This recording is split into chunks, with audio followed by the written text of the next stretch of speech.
I'm Mary Poppins, y'all!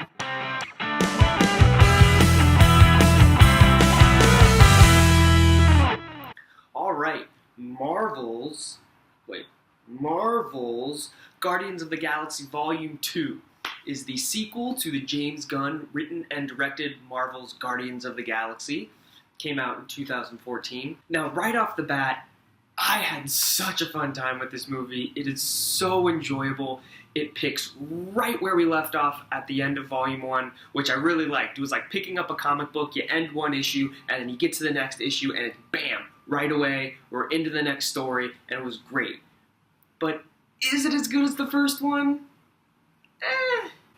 Not quite. Now, what was Guardians 1's strong suit was its comedy, and its surprisingly very witty and unexpected comedy. And Volume 2 definitely doubled down on it, because there was tons of jokes, tons of comedy in it. Some was good, some was bad. I also think some of the comedy not hitting has to do with the story not being as smooth and as simple as the previous Guardians movie. In the previous Guardians movie, it was a simple story of this band of people getting together to stop this person. And in Guardians 2, it was a little bit more complicated than that and very choppy through the first couple acts of this film.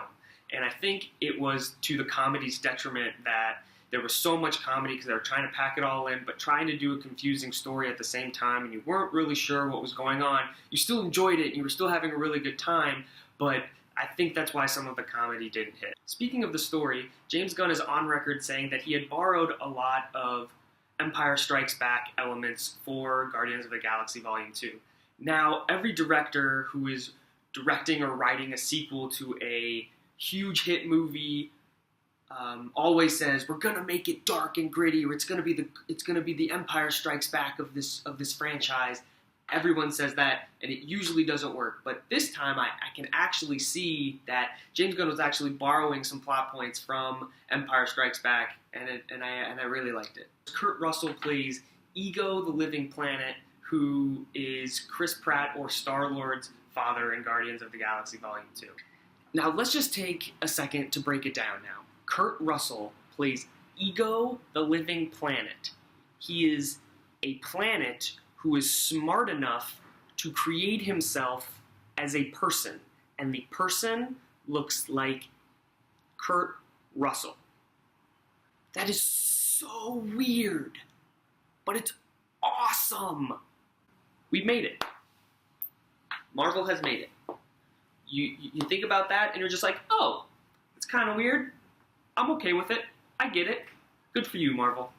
But I did. I really enjoyed Kurt Russell in this movie. I think it's a perfect casting choice to play Star-Lord's father. On one hand, he did have a lot of scenes that were very exposition heavy, but the way they did it in the movie, I didn't mind it as much. But looking back on it, you can tell, oh, okay, he's very exposition heavy, but it's kind of needed because you have to jam his whole Ego, the Living Planet, he's a planet, backstory into it just to make sure that you understand it. Once again, Marvel pulled one of its de-aging processes on one of their older characters, just like they did in Ant-Man with Michael Douglas. They did it here with Kurt Russell, and right at the beginning of the movie, not a spoiler, so don't worry, he's driving in Missouri, it's in the 80s, and he looks like this.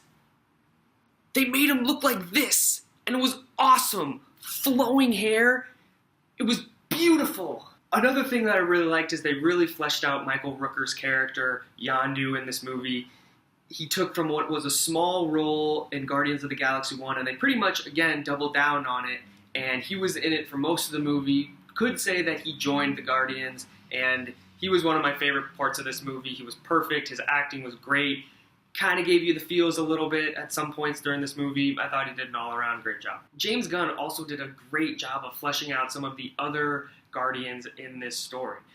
He's talking about Rocket. They fleshed out a little bit more of why he acts the way he does, why he's always so 100% against people or does things that he probably knows he shouldn't have. He did a great job of doing that. They gave you so much more Drax. They didn't really flesh out any of his story, but because I think you got enough of it in the first. His family was killed, and he's just a lonesome guy who doesn't really get a lot of things. But what they did in this movie is you could tell that he's starting to act more like a normal person, but they really, once again, doubled down on that comedy. A lot of it hit. Some of it didn't, but I really like the stuff that did. Another thing they really fleshed out in this movie is the relationship between Gamora and Nebula. And I think this was important because it is Nebula's main backstory, and I think she's going to be important moving on in the Marvel Universe, especially for Infinity War and her relationship with Thanos and her relationship with Gamora. So they did flesh out the relationship as sisters. And once again, Chris Pratt as Star-Lord just shines in this movie. He just radiates charisma, and he's always great, has the jokes, has the charm. He was good in this movie. Nothing much else to say. Just as they doubled down on the comedy in this movie, I think they doubled down on the action scenes. And I think the action scenes in this movie were really good, except for one action scene towards the end. Won't say much, but I kind of didn't like it. It felt kind of cheesy. But other than that, I loved how the action scenes were shot. And I think that had to do with probably James Gunn being able to get a little bit more of that Marvel money and using it to his advantage. Another thing I really liked were the opening credits with Groot. The opening scene was hysterical. Baby Groot is just adorable. I mean, look at him. He's so cute. It's hard not to like Baby Groot. He's just adorable. He chews up every scene he's in, and sometimes you just can't help but go, aww. So I think I might have enjoyed some aspects of Guardians 2 more than I enjoyed Guardians 1, but as a whole, I think I liked Guardians 1 more. That doesn't mean I didn't like it. I really liked this movie, and I think I'm going to give Guardians of the Galaxy Volume 2 8 out of 10 mixtapes. Thanks everyone for watching my review for Guardians of the Galaxy 2. You can click right up there to watch my review for Lost City of Z, or you can click on my pretty little face right here to subscribe to my YouTube channel, or you can like my video down below. You can comment on my video down below. Thanks for watching. I'll see you next time. Peace!